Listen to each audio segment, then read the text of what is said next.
Hello! Welcome to my channel. Huwag kalilimutan mag-subscribe, mag-likes at mag-share sa aking mga videos. Ang pag-uusapan natin ngayon ay tungkol sa napipintong laban sa buwan ng September ni Canelo Alvarez at Terence Crawford. Ayon sa philboxing.com, sina Alvarez at Crawford ay kumpirmado na maglalaban sa September 13 taong kasalukuyan na gaganapin sa T-Mobile Arena in Las Vegas. Ang mundo ng boxing ay umuugong sa kasabikan dahil ang inaabangang super fight sa pagitan ni Canelo Alvarez at Terence Crawford ay opisyal nang nakumpirma para sa ika-13 ng Setyembre taong 2025, sa T-Mobile Arena sa Las Vegas. Ang anunsyo, na dumating noong ika-26 ng Pebrero, ay nagtakda ng entablado para sa kung ano ang nangangako na isa sa mga pinakanakakagulat na laban sa kamakailang kasaysayan ng boxing. Ang mga detalye ng labanan. Ayon sa Boxing News 24, magaganap ang laban sa iconic na T-Mobile Arena, isang venue na kilala sa pag-host ng ilan sa mga pinakamalaking boxing event sa mundo. Parehong manlalaban ay sumang-ayon sa mga tuntunin, at ang laban ay lalabanan sa super middleweight na limitasyon na 168 pounds.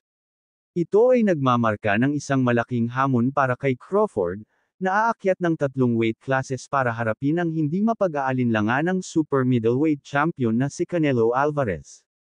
Walang rehydration clause. Sa isang nakakagulat na twist, iniulat ng boxing scene na walang rehydration clause sa kontrata, isang detalye na kinumpirma ng trainer ni Terence Crawford.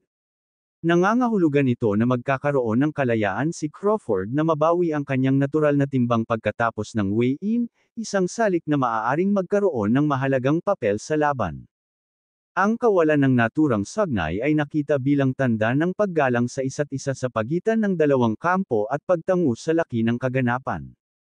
Bago ang opisyal na anunsyo, ang Yahoo Sports ay naglabas ng ilang mahahalagang detalye tungkol sa laban, kabilang ang petsa at lugar. Itinampok din ng ulat ang napakalaking pay-per-view na benta na inaasahan para sa kaganapan. Ang mga eksperto sa industriya ay hinuhulaan na ang labanan ay maaaring masira ang mga rekord, dahil sa lakas ng bituin ng parehong mga manlalaban at ang pandaigdigang interes sa laban. Si Canelo, isang 4-division world champion, at Crawford, isang undefeated pound-for-pound great, ay dalawa sa pinakakilalang pangalan sa boxing, na ginagawa itong isang event na dapat panuurin para sa mga tagahanga sa buong mundo. Para kay Canelo Alvarez, ang laban na ito ay isang pagkakataon upang patatagin ang kanyang legacy bilang isa sa mga pinakadakilang boksingero sa kanyang henerasyon. Ang isang panalo laban kay Crawford, na malawak na itinuturing na isa sa mga pinakasanay na manlalaban sa esport, ay lalong magpapatibay sa kanyang katayuan bilang mukha ng boxing.